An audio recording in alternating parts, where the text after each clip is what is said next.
Vous avez reconnu derrière moi la cathédrale Notre-Dame de Paris.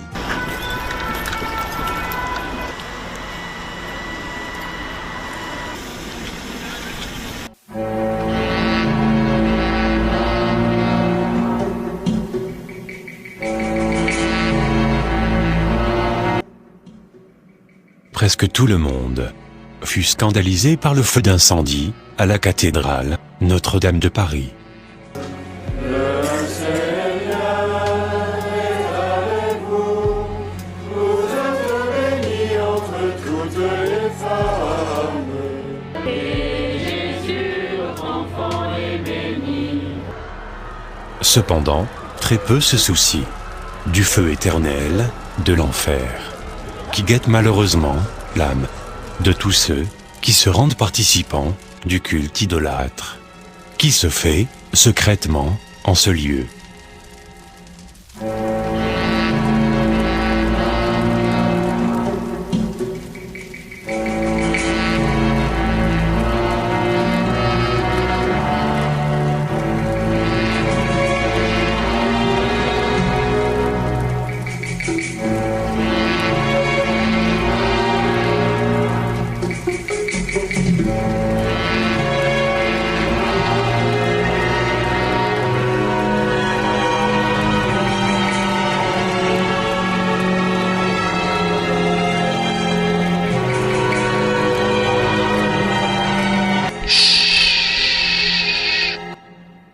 Car une question très brûlante demeure à l'esprit de tous ceux qui ont visionné les 2 vidéos précédentes, et qui est celle de savoir si la cathédrale Notre-Dame de Paris était-ce une cathédrale à la gloire de l'Éternel, notre Dieu, ou un temple d'idolâtrie du diable.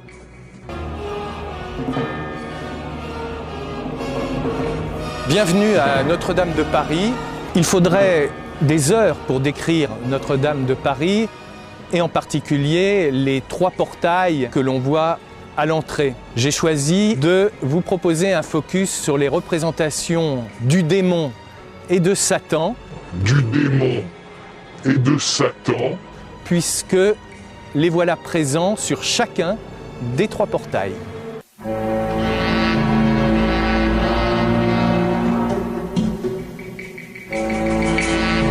Comment comprendre qu'une cathédrale, dite à la gloire de l'Éternel, notre Dieu, pourtant 3 fois saint, cache aux pauvres adeptes de nombreux symboles mystiques et à caractère franc-maçonnique?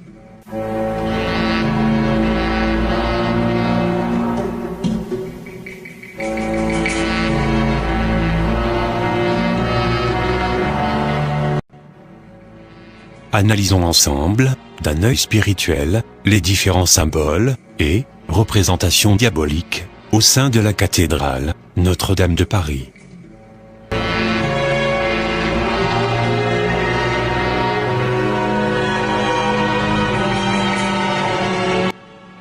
Nous voyons ici, sur cette image de la cathédrale, la représentation, soi-disant, du Seigneur, Jésus-Christ, mais avec bizarrement la pyramide franc-maçonnique qui illumine sa tête.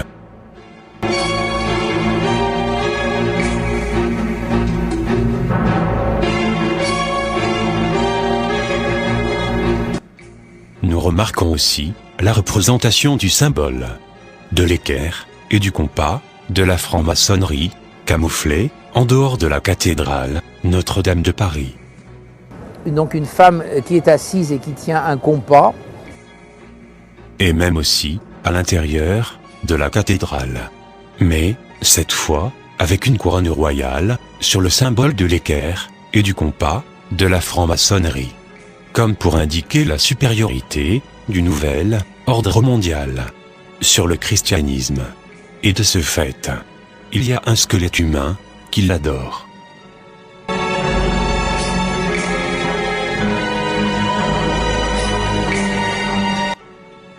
Sur cette image par contre, nous voyons, dissimulé, au travers de cette représentation, au sein de la cathédrale Notre-Dame de Paris, l'image du démon Baphomet, assis sur la fleur de lys de la franc-maçonnerie.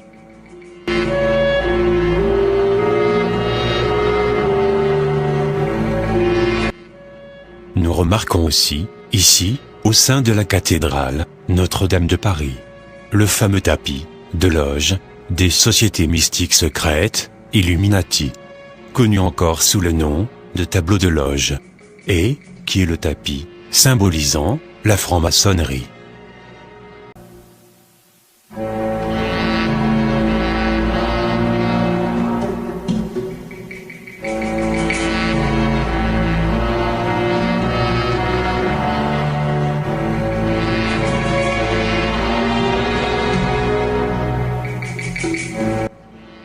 Nous voyons aussi, en plusieurs endroits de la cathédrale, la représentation de la combinaison du chiffre 666, qui est la marque satanique et diabolique de la franc-maçonnerie. 666, chiffre de la bête, selon Apocalypse chapitre 13, verset 18. Et cela, depuis l'intérieur de l'édifice.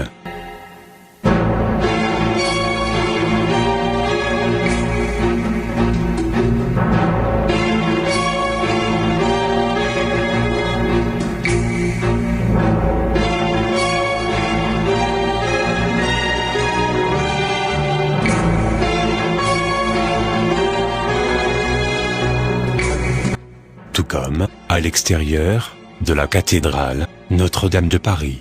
Anecdote qui concerne le portail Sainte-Anne, lorsque l'on regarde les pentures, les ferrures, les travaux de serrurerie, on remarque la précision, la qualité de ce travail. Et là aussi, une légende dit qu'un certain Biscornet, apprenti serrurier, se vit donner la mission de réaliser ces travaux de serrurerie, de penture et de ferrure. Le problème, c'est qu'une fois rentré chez lui, il trouva que la tâche était bien compliquée et il ne savait pas trop comment faire. C'est là, dit-on, que le diable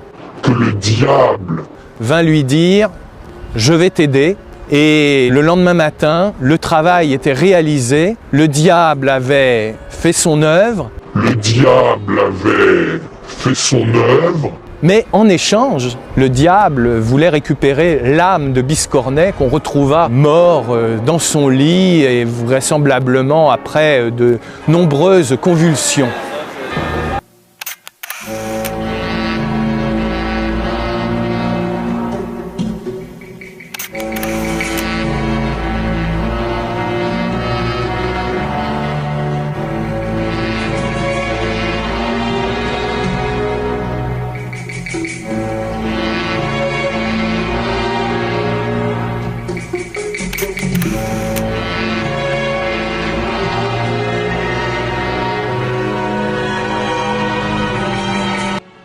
Cela ne doit guère étonner personne lorsque l'on entend que certaines réalisations de la cathédrale Notre-Dame de Paris sont l'œuvre du diable, puisque cet édifice est barricadé de représentations de démons, que ce soit à l'intérieur du bâtiment,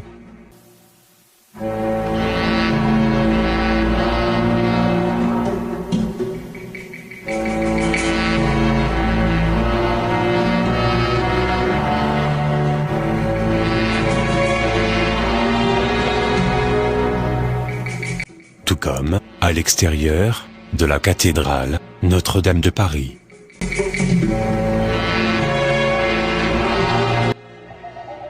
Pour les voir de près, il faut gravir plus de 300 marches. Là-haut, semblant posées depuis des siècles, elles guettent, veillent, observent. Les tours de Notre-Dame sont habitées par un petit monde fantastique, peuplé de créatures légendaires, parfois monstrueuses. Gargouilles et chimères, les célèbres sentinelles silencieuses de la cathédrale. La cathédrale médiévale, mais maintenant, personne ne peut penser à Notre-Dame de Paris sans penser à ces chimères.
La plus célèbre des chimères est la strige, monstre fabuleux qui ne se lasse pas d'examiner la capitale. Toutes singulières, ces figures animales ou humaines ont une fonction différente. Les gargouilles, elles, jouent un rôle pratique, permettant l'évacuation de la pluie, tout un symbole. L'eau, c'était les forces du mal. C'était bien la force démoniaque de cette eau qui envahit, qui casse, qui noie. Et donc, ces forces de l'eau, forces du mal, il fallait les éloigner le plus possible de la cathédrale. L'eau, force du mal, il fallait les éloigner le plus possible de la cathédrale. Donc, d'où cette idée de bras, pour sortir loin des murs l'eau. Pour sortir loin des murs l'eau. Et éviter que, comme cela, elle détruise les constructions.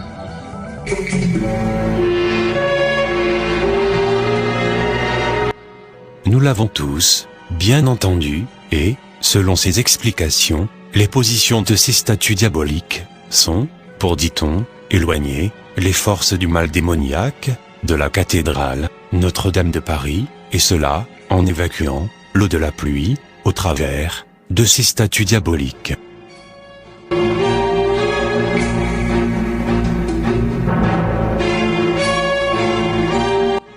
Mais, sur le volet beaucoup plus spirituel, et encore plus dangereux, et que l'on nous cache que cette eau de pluie, considérée, à tort, ou à raison, comme force du mal, retombe malheureusement sur la tête d'innocents fidèles de cette cathédrale et usagers de la rue. Et cela, depuis le canal de ces statues monstrueuses, tel un baptême d'initiation diabolique.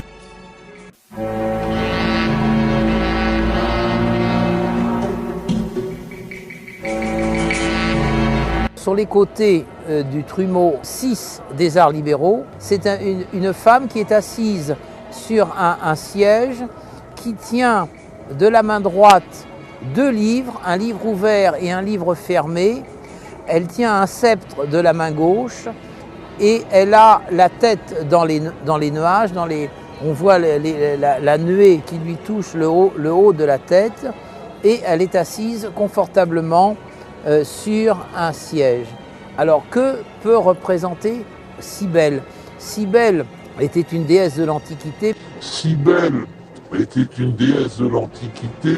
Que représente ce personnage, cette femme assise qui a l'air véritablement sérieuse, qui est assise sur ce siège ? Alors, le livre ouvert qu'elle tient de la main droite peut représenter ce qui est révélé, ce qui est expliqué.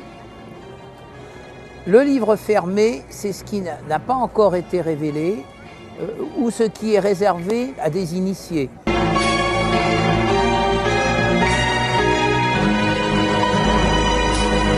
Qui est donc ce démon nommé Cybèle, et beaucoup plus intrigant, qui sont donc ces fameux initiés auxquels sont réservés certains secrets gardés précieusement au sein de l'Église catholique.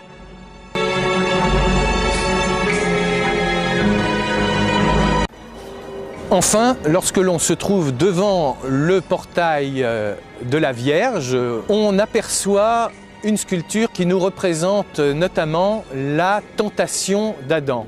Ce qui est assez insolite, c'est que l'on voit Adam et Ève, et au milieu, c'est Lilith, diablesse, séductrice. Lilith, diablesse, séductrice. À queue de serpent, qui essaye de tenter Adam. Et ce qui est assez intéressant, c'est que Lilith n'apparaît pas dans la Bible. Lilith n'apparaît pas dans la Bible. C'est plutôt dans la tradition talmudique qu'on la rencontre.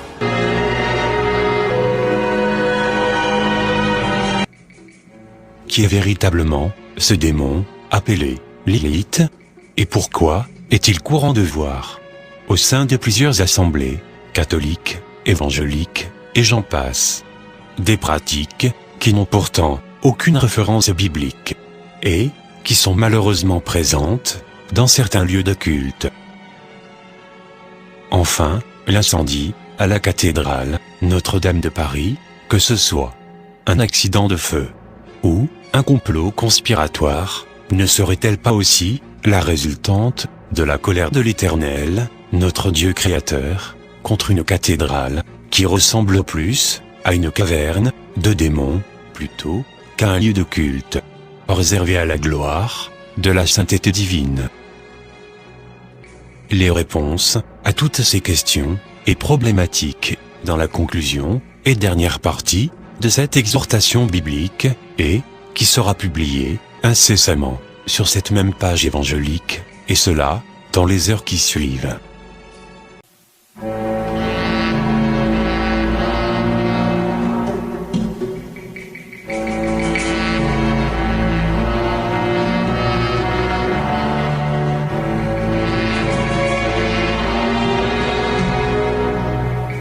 C'était ton serviteur, et le serviteur de notre Seigneur et Sauveur, Jésus-Christ de Nazareth, Yedidia, Marius, Israël.